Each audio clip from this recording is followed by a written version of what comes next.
Contract ఉద్యోగులను క్రమబద్దీకరిస్తూ జారీ చేసిన జీవోను హైకోర్టు రద్దు చేసింది. మరింత సమాచారం మా ప్రతినిధి శ్రీకాంత్ అడిగి తెలుసుకున్నాం. శ్రీకాంత్, కాంట్రాక్టు ఉద్యోగులను క్రమబద్దీకరిస్తూ జారీ చేసిన జీవోను రద్దుపై హైకోర్టు తీర్పు సారాంశం ఏంటి?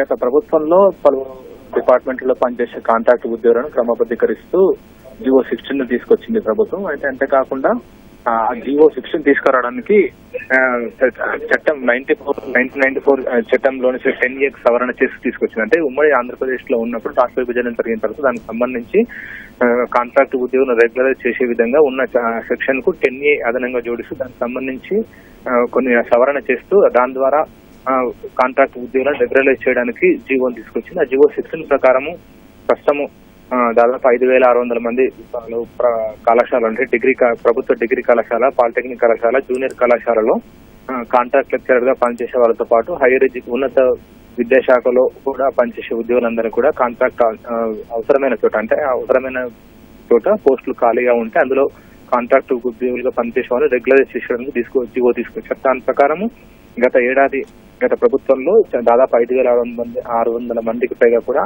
వాళ్ళందరినీ కూడా క్రమబద్దీకరించారు. అయితే ఈ క్రమబద్దీకరణ సవాల్ చేస్తూ పలువురు నిరుద్యోగులు ఓయూజేఏసీతో పాటు పలువురు నిరుద్యోగులు కూడా దాదాపు 6 పిటిషన్లు దాఖలు చేశారు.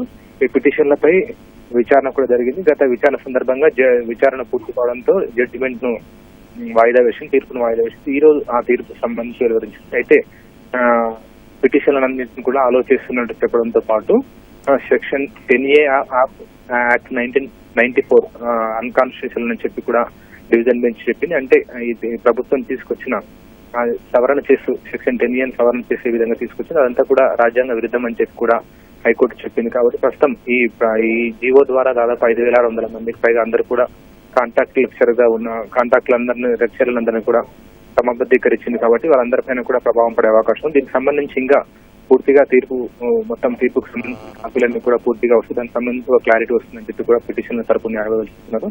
అయితే ప్రస్తుతానికైతే ఈ జీవో ద్వారా ఎవరెవరైతే కాంట్రాక్ట్ లెక్చరర్లందరూ కూడా ప్రభుత్వం క్రమబద్దీకరించి దానికి సంబంధించి వాళ్ళందరిపైన ప్రభావం పడే అవకాశం ఉంది. శర్మ, ధన్యవాదాలు శ్రీకాంత్.